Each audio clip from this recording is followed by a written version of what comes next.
Hello, boys and girls. It's a beautiful day outside. I hope to be going out shortly. Um, so, I am going to read The Gigantic Giant Goof-up by Sarah Courtauld, chapter 23, in which there is a walloping.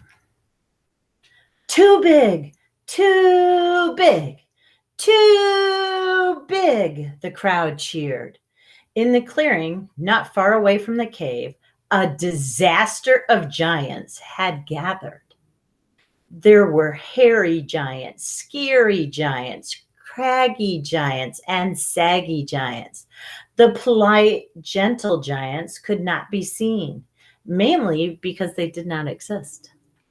As the championship began, Too Big made a short work of the first couple of rounds. He smashed his way through the chair breaking round. He nailed the squid hurdling round. He wiped the floor with his rivals in the extreme mopping round. He won the speed chess round in record time by simply eating the chess set. Next up was the semifinal, the staring contest. That was easy. He just gave all of his rivals black eyes so none of them could see.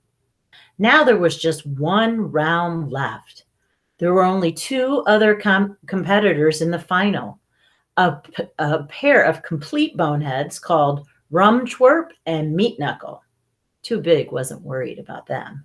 He was the most frightening giant in all of the land. Rum Twerp and Meat Knuckle would be so scared of him they wouldn't stand a chance. Time for the great wallop, the judge announced. Let's have a round of applause for Rum Twerp, Meat Knuckle, and our defending champion, Too Big. Too Big grinned and roared and flexed his muscles as the crowd yelled out his name. This is going to be easy peasy, Too Big thought. He didn't notice, and why would he? A small gray bird flying towards him. If he had noticed it, he might have been distracted by all sorts of questions like, where have I seen that bird before? And does that bird really have two tiny humans and a mouse riding on its back? Too big, too big, too big, the crowd cheered.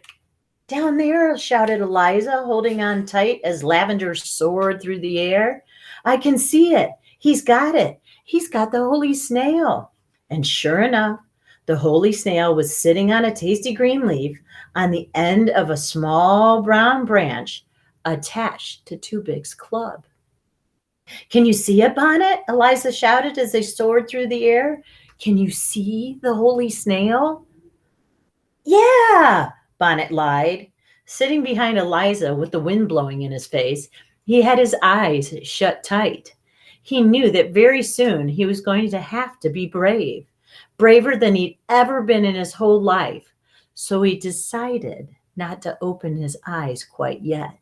He didn't want to use up all of his bravery in one go. Down below them, a voice thundered, "This is it! The great wallop! The grand finale of the brawl for all! The walloping rules all of these. If you die, you lose. If you cry, you lose. The wallop will end when just one giant is left standing. Or when I get bored and I want to go home. Clubs at the ready? On your mark, get set." "Ah!" cried Too Big, for just as he raised his club, ready for the biggest walloping in his life, a most unexpected event took place. Something landed on his head. "Ah!" he yelped, trying to shake it off. "What is that?"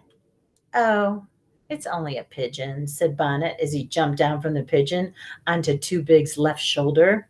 "You," raged Too Big. "What are you doing here?" Meanwhile, Rum Twerp and Meat Knuckle hadn't even noticed that. Too Big was apparently talking to himself.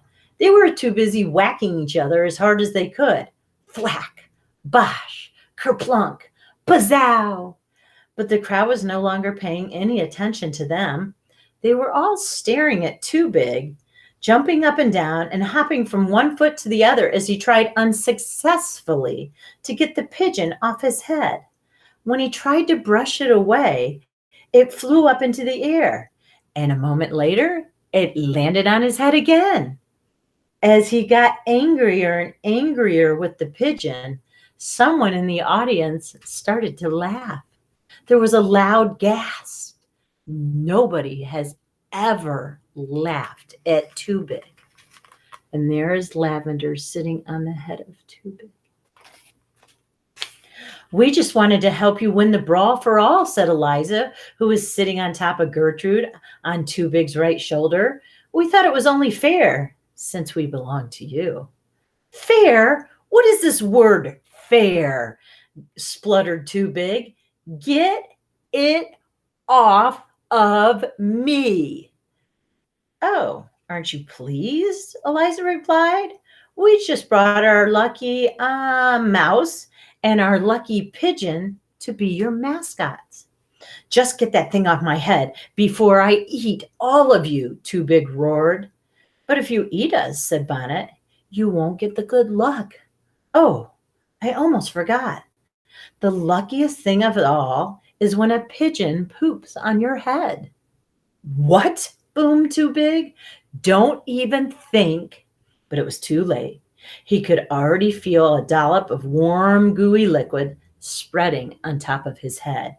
Now it was slowly sliding down his forehead. Ah! He roared. The crowd of giants were all starting to giggle. This was an unusual sensation for them. It was quite different from roaring, grunting, or yelling, but they found it was really quite pleasant. Even Rumtwort and Meat Knuckle had taken a break from beating each other to join in. Aren't you so glad you came and took our house, said Eliza. No, I am not glad. You stupid little teeny tinies, he howled. You are the worst present ever. Oh, said Eliza, and we were just starting to enjoy ourselves. Are you sure you don't secretly like us? Ah, roared Too Big. No, I do not secretly like you, you teeny tiny idiots. I wish I'd never, ever picked up your stupid little shack in the first place. As he said those words, Eliza and Bonnet looked at each other and grinned. What have they just done, boys and girls? There was a flash, then a bang. Suddenly, all the teeny tiny creatures and the small gray pigeon simply vanished. Hey, said Too Big, stop hiding. What did you do? Come back here. How dare you disappear? I'm going to get you, and I'm going to... Uh-oh. Too Big was about to say eat you, but he didn't get the chance because just then he noticed Rumtwerp and Meat Knuckle raising their clubs, about to give him the walloping of his life. Arrgh!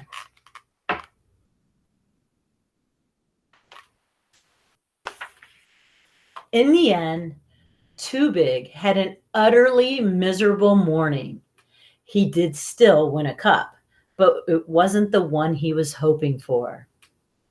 Fastest at running away. And as she watched her father fleeing the clearing, Chewy began to realize that maybe, just maybe, hitting everybody wasn't the answer to everything at all.